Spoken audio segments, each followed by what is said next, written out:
Hey guys, it's Mitch. How's it going? We're back with some more Stephen Platt. I feel like we've been doing a fair bit recently. I think this is about the 6th or 7th Stephen Platt video that I've put up. That's like half his back catalog. Well, we're going to take a look today at Prophet Volume 2, Number 1. So just before we get into it, if you enjoy the channel, if you feel like you might want to help out a little bit, go subscribe to my Patreon. It gives you early access to everything I do. Helps out the channel, helps to buy new comics. So yes, I know you can see me reflected in this thing. There's not really any avoiding it with a cover this shiny. Maybe the most unfortunate thing is that you'll be able to see exactly how many jump cuts there are in one of these, which is quite a few. So hopefully we'll be able to open this thing soon. So this is, as I said, Volume 2 of Prophet. This is basically a reboot, kind of. They brought in Chuck Dixon to write this thing, and Stephen Platt is, I think, honestly, maybe the best he will ever be at this point. Not necessarily in terms of technical skill. That's still, he's always building on his technical skills. But in terms of combination of technical skill with intensity, because he still retains some of that in this. So let's just get right into this so you don't see my reflection anymore. So this is a full-color chromium cover, which you don't see very often, and it looks fucking awesome. I assume this must have been expensive, like, to produce. Otherwise, I would hope they would have just produced more.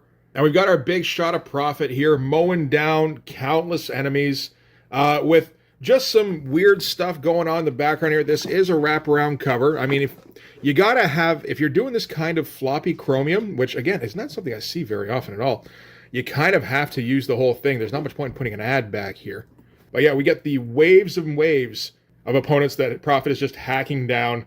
And we get these little snippets of, I guess, what else is going on in the story or where it's going to go. This is Omen, who is the guy who ran the Ragnarok facility that Prophet broke out of in the Volume 1 series. I don't know who this guy is with the ninjas. I believe this is Prophet in the future as a spaceman, and I believe this is Prophet in the past as a Spartan warrior. So we're going to get a little bit into that on this. But yeah, as you can see here, Platt is going all out on the detail. This is August of 95. I think the last thing he would have drawn before this would be Extreme Sacrifice number 2, which I believe is February. So theoretically, at least, he's had 6 months to work on this, and he has spent that 6 months making this look as cool as he wants it to look, which is pretty fucking cool, actually. Oh, I didn't think about the reflection of the inside cover either. God damn it. All right, so we're going to open things up with a big old splash. No credits to start off with because of the chromium cover here. And what we've got is a joint venture with American and Japanese astronauts called Yankee Samurai, trying to offend both at the same time, I think. This is the year 2029, so not 5 years in the future, 34 years in the future. And Yankee Samurai is going to the moon, to elevate the moon's wealth. Okie dokie, they're going to invest in the moon, maybe. Only they find something horrifying when they get there. And there's a pretty great amount of detail on this. He's really been focusing on locking down his tech recently, I think, which is something we'd see more of when he gets to Soul Saga. He gets caught up in the whole steampunk thing, as everybody did in 99, 2000. But he still had, he'd been working on his technology leading up to that, I think. And the colors they're pretty dark here, but I still think it's more appropriate than what goes on with Liquid when they're just kind of covering everything. This does look pretty cool. It is going to look cooler in a second, though. So, we get a double-page splash. We're going to get a few in this, and I don't mind it, because Stephen Platt is trying to make the most of a gigantic surface. I'm pretty sure he is using 2 boards for every splash. I'd prefer it if he did it horizontally, but this is okay in this case, because it looks fucking awesome. Anyway, the Yankee Samurai expedition discovers a whole bunch of bodies on the moon that have been just kind of stored in this chasm. And this is really all just lead up for what's going to be going on later in the series, I think. But wild amount of detail. Again, cool looking tech. All sorts of texture on everything. It's getting like fans in here. Everything's got to have screws all over it. Really going out of his way to render all the rocks in the cliff here. And the gigantic astronauts who look like they're straight out of Gears of War. It's a pretty wild splash. I shouldn't turn this over because I think the next one, yes, another vertical double page splash. So from there, we're going to cut to Prophet. So like I said, that last one was just about building, like doing a little bit of foreshadowing, I suppose. It doesn't come up again for the rest of this issue. Cutting back to Prophet, he's down at the South Pole, and he's out there to discover himself, I believe. A lot of questions have come up in Prophet's mind since the Extreme Sacrifice crossover. The main one being that he found out that the character Crypt was actually a cloned version of him that had been twisted by, well, he didn't know how exactly it had been twisted, but turned out it had been twisted by Omen to be all evil and shit and work for Chapel. So now he's gone down to the South Pole to discover himself, I guess, and just kind of see what's down there. And, yep, just awesome shots. It does look a bit like Platt is starting to figure out his proportion a little better. You know, there's still massive proportions. It's just they don't feel as much like, I don't know, bendy action figures, which they did tend to feel like a little bit every now and then. He's got his massive sword. He's got all his very nicely textured armor, again, with screws in it. That looks like it might be painful. Apparently he's been standing there long enough that the snow has started to claim him and his sword. He's got the icicles hanging off him, including off of his brow, and it's just a wild shot. And this is the kind of thing when I say, like, you know, he spent months working on this comic, and I think this comic alone, I don't think he was, like, trying to build up any real lead time. And it kind of shows. He just put an insane amount of work into every page of this issue, and I think it shows. I mean, you think about the other stuff that's being put out by Extreme at this time, right? Like Brigade or Bloodstrike, and it's like barely a comic. And then this thing comes out, and it's fucking amazing looking. So far we haven't seen much of the intensity that I talked about at the beginning. We're going to fix that now. Something busts up through the ice. I guess scares the living shit out of Prophet because he just yells at it like a fucking ape. And this big old machine busts up out of the ice, which Prophet realizes is familiar. He's been here before. He's fought this thing before. But yeah, all the speed lines coming up out of the ice all around him here. Still got the crazy poses. Going for a big composition here, showing the size of the robot with tiny Prophet here in front, wielding his gigantic sword. It's some pretty great looking shit, and we're going to ratchet things up from there. The robot starts shooting at him, just everything flying up all around Prophet as he leaps out of the way. And we get flashes of past lives. So Prophet is starting to get the idea that he has had multiple iterations before this. He's reincarnated several times. We've got what I guess is him here as like, oh, probably like as a native warrior, the feathers. We've got him here as a Spartan warrior. We've got him here as like a crusader. And then again, as a Nazi? Perhaps. The thighs look like Prophet's anyway, so I guess that's what we're supposed to infer. But, you know, wild fucking spread. As we've kind of come to expect from Stephen Platt, it's nice to see him deliver with the intensity. Everything just has way too many feelings in every panel. Each one of these has some sort of speed lines, or something basically approximating that. In this one, it's more like the bullets flying up all around, Prophet running away. This one is just like splatters of ink leading in towards Prophet. And he's got the veins going in this, which is nice. I feel like we haven't seen that in a while. And this is also inked by Marlo Alquiza, which is good. He's the only guy who can do Stephen Platt any kind of justice that I've seen. The preference, I think, would be for Stephen Platt to ink himself. That was how he did the first issue he did of Prophet. The only thing is, I mean, this issue by itself probably took like months to create. If you asked him to ink it himself, it'd probably be more like a year. It would have looked fucking awesome, but we would have had even less of them than we actually got.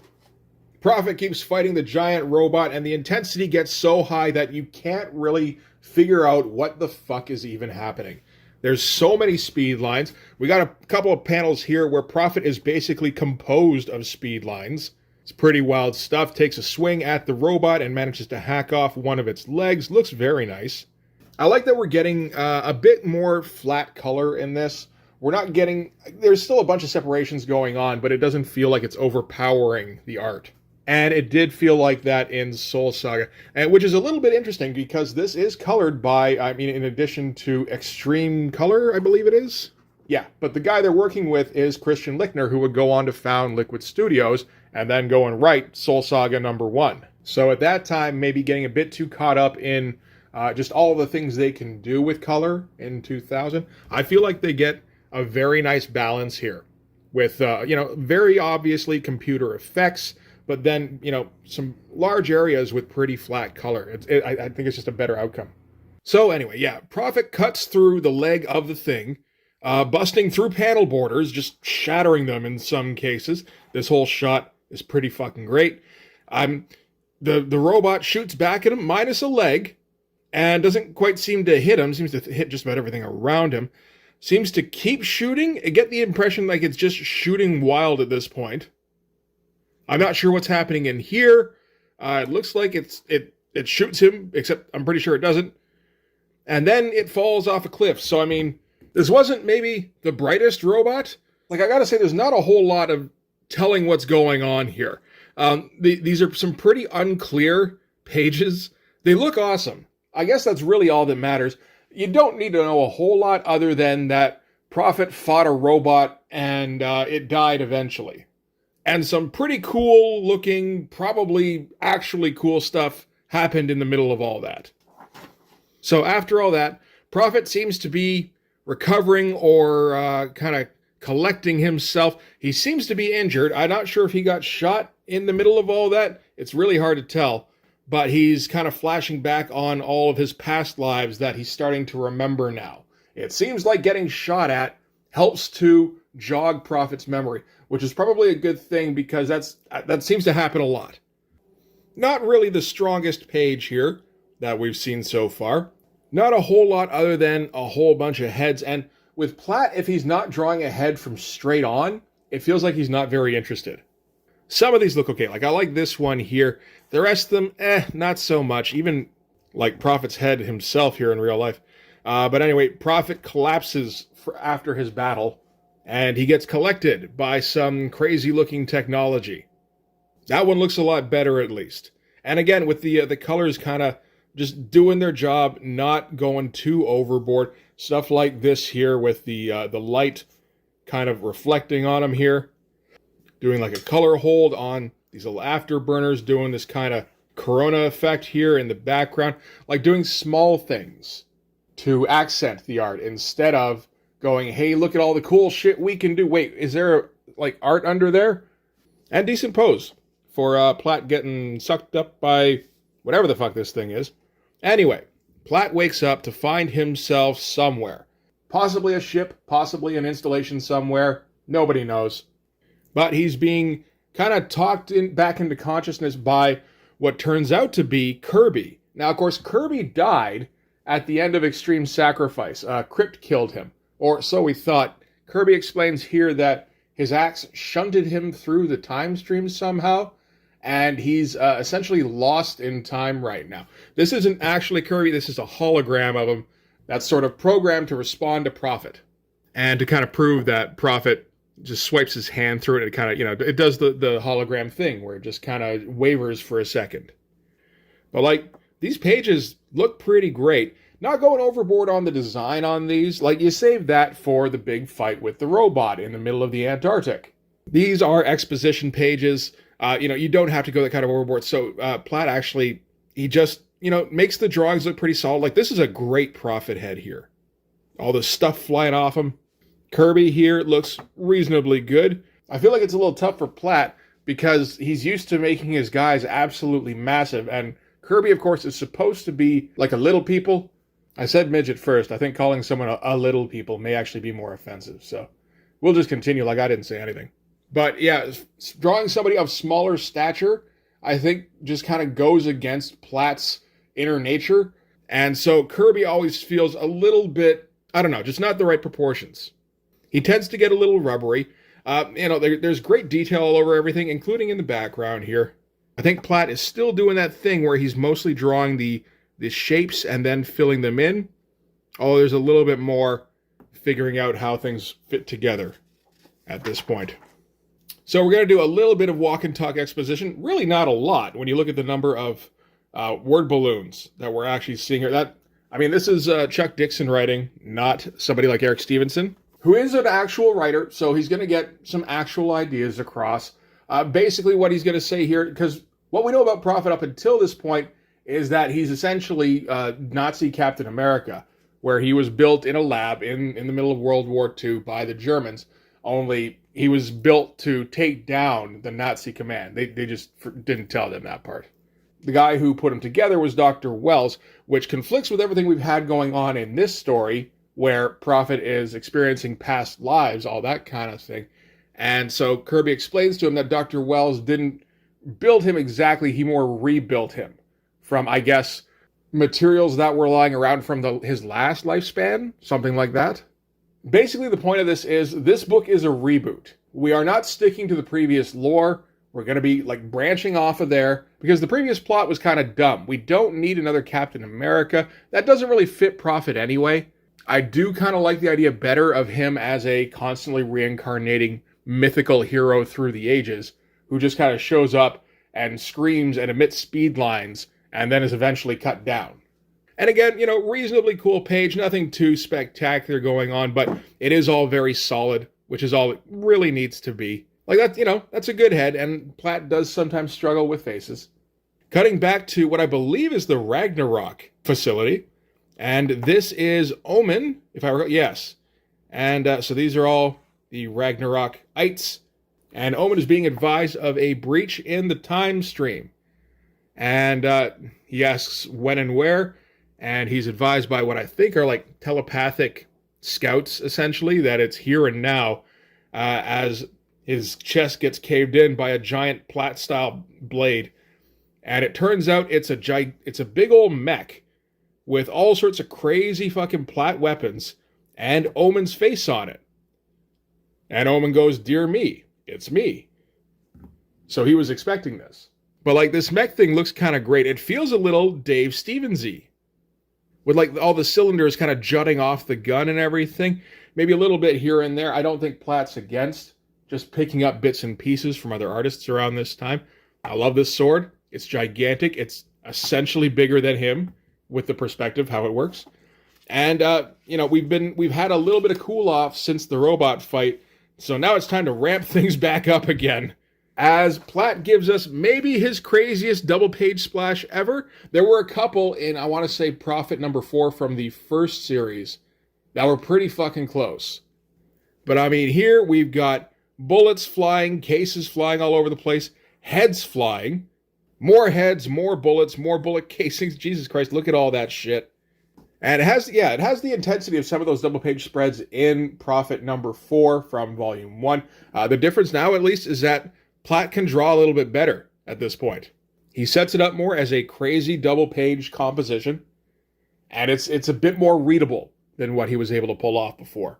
And again, the colors work nicely to separate things enough, you know, not trying to steal the show, so fading off some of the background characters so that things like this head flying off here pop against it. Otherwise, if you just colored these the same colors as everybody else, it would get lost. Can't have that. We need that head front and center. And honestly, just kind of realizing that this is all the heads fly off. I guess he cuts this way, so this is the first one to fly, which is, it gets the highest, followed by the rest of these. I actually didn't notice the streams the first time I read this through. That's amazing. So maybe some detail is getting a little lost. I guess that's to be expected, really. But yes, I love everything about this. And then it gets a little bit closer to Omen, and Omen has a gun. Omen blows its head off, and that's the end of it. And yeah, like I said, he seems to have been expecting it from some organization, that a version of himself, which got cybernetified, would get sent back in time to try and kill him. And he's a little disappointed that it didn't present more of a challenge. I do like just, you know, more heads flying off to the side as Omen prepares himself. The bullet shell casings get closer. The gunshot from both ends here looks pretty great. So I think he's been working on that muzzle flare. And then kind of a standard Platt shot, really, with Omen standing here and the big fucking pool of blood with the bodies lying in it. We've seen that a couple of times in volume 1 of the Prophet series. It looks a little bit better than what we saw there. And no panel border as Omen walks off, tossing his gun to an underling. So yeah, pretty nice sequence. Short. But I mean, it packed a punch, at least for 2 of those pages. So anyway, at some point we're going to have to get back to Prophet and, well, not Kirby, the Kirby Graham. Kirby Graham is going to say goodbye because it has to fade away now. But he's going to have somebody else to talk to. Just an exposition page. It's fine. It's not even really exposition. He's just saying like, nah, I'll see you again someday, buddy. And then he gets teleported somewhere. Nice shot with him porting in. Looks around and it's Doc Wells, who is the guy who put Prophet together. He tells Prophet that Kirby is actually 70 million years away in time. They don't actually specify whether that's past or future. But at the same time, they only have hours to save him. So, nice little paradox to end on. Nice page as well. You know, kind of a mix between not quite an exposition page. There's a little bit more going on. These are some nice shots of Prophet here. Like I said, I like this one here of him teleporting in. And this one with him smoking and looking around for something to hit. And anyway, so that's going to do it for Prophet Volume 2, Number 1. And we get our credits at the end here because, of course, you can't put them in the inside front cover. If you recall, the inside front cover is chromium. So, writer Chuck Dixon, penciler Stephen Platt, inker Marlo Alquiza, colorist Christian Lichtner, letterer and associated editor Kurt Hathaway, main editor Eric Stevenson, and, in case we forgot, created by Rob Liefeld. The most important credit. All right, letters page. So, wrapping up the end of the Prophet Volume 1 series, and a little bit of a sketchbook. So, a little bit of tiny black and white art at varying stages in the assembly of the book here. So, finished pencils for page 13. So, when he gets scooped up by the weird robo thing. Layouts for page 8 and 9. Unfinished pencils for page 17. Like, lots of varying stages of completion. I like that, actually. Rough pencils for page 4 and 5. So, more of a thumbnail kind of thing. And then cover preview of Prophet number 2. And the color guides for page 7. And that insane fucking double splash. So yeah, these are cool. I wish I could see them bigger, is all. But I mean, then we'd have to miss out on like ads for things like Dooms 4 or something, right? Get a profile on Stephen Platt. That's probably a good idea around this time. And an ad for Glory Evangeline. Oh no. And some more extreme excitement coming. Oh, Blood Pool's up to number 3 already. And Newman number 19. Like, Newman is getting close to as far as Brigade or Bloodstrike got. And I can't imagine it's any more successful. Yeah, there's that back cover. All right. So that is Prophet Volume 2, Number 1. That book kind of kicks some fucking ass. It doesn't really accomplish too much in terms of the story, except to let us know that we're starting over. Everything you previously knew about Prophet doesn't matter anymore. But hey, in the meantime, look at all this amazing fucking art, and it actually is amazing.